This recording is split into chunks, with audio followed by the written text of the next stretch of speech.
Assalamu alaikum wa rahmatullahi wa barakatuh. Welcome to this special video series where we journey verse by verse through Surah Al-Baqarah, the longest chapter of the Qur'an, filled with divine wisdom, guidance, and life lessons. Bismillahir Rahmanir Rahim. Today, we are covering verses 238 to 245. Verse 238, guard your prayers, maintain with care the obligatory prayers, and in particular, the middle prayer, and stand before Allah subhanahu wa ta'ala devoutly obedient.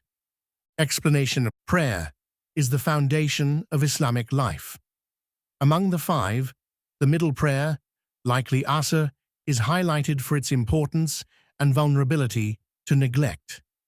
What this means for us: guard all your prayers, especially during busy times. Devotion in Salah reflects your devotion to Allah subhanahu wa ta'ala. Verse 239. Prayer in fear or danger.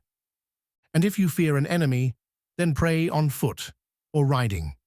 But when you are secure, then remember Allah subhanahu wa ta'ala in prayer, as He has taught you that which you did not previously know. Explanation. Even in danger, prayer is not waived. It is adapted. Once safe, resume regular worship. What this means for us: never abandon your connection with Allah subhanahu wa ta'ala. He deserves remembrance in ease and hardship.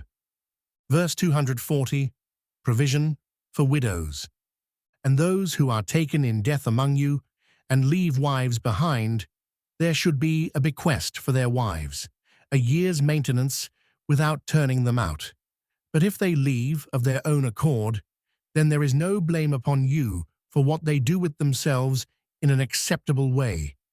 And Allah subhanahu wa ta'ala is exalted in might and wise. Explanation.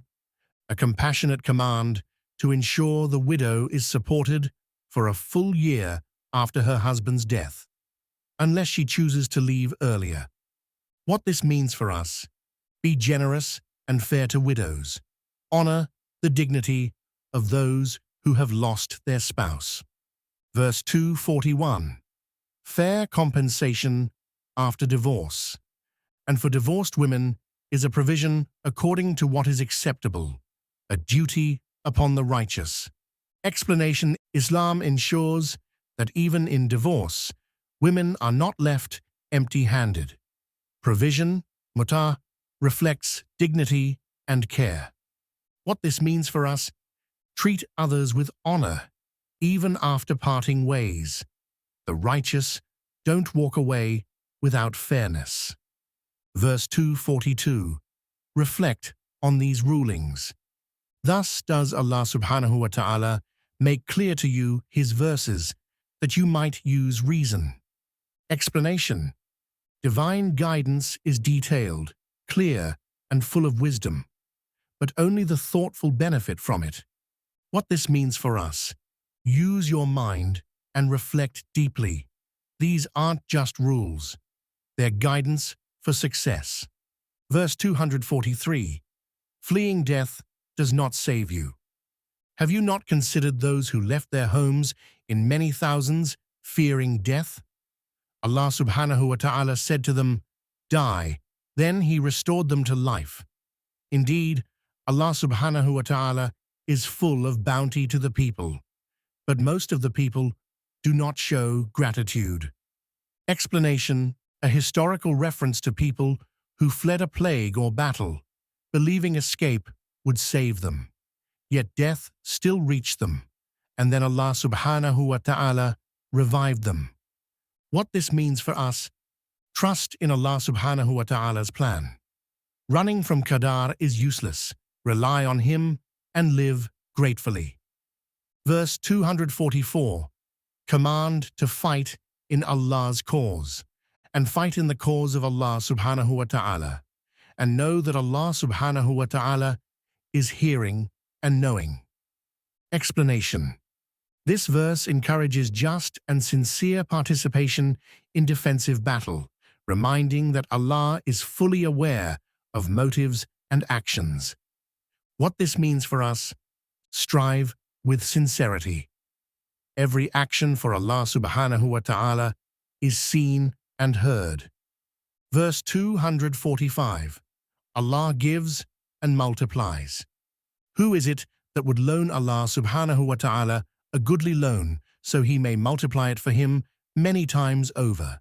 And it is Allah subhanahu wa ta'ala who withholds and grants abundance, and to Him you will be returned. Explanation.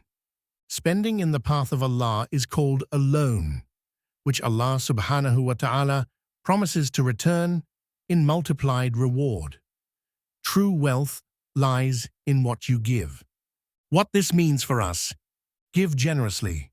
What you lend to Allah subhanahu wa ta'ala, you'll receive back beyond imagination. So, if you're truly serious about your faith, make a sincere commitment. Follow this series from beginning to end. One verse at a time. One transformation at a time. Let's walk this journey together and bring the Quran into our hearts and lives. If you found this video beneficial, don't keep it to yourself. Share it with others and let the reward multiply. Like, comment, and subscribe so you never miss a verse, a reminder, a chance to grow. وآخر دعوانا أن الحمد لله رب العالمين.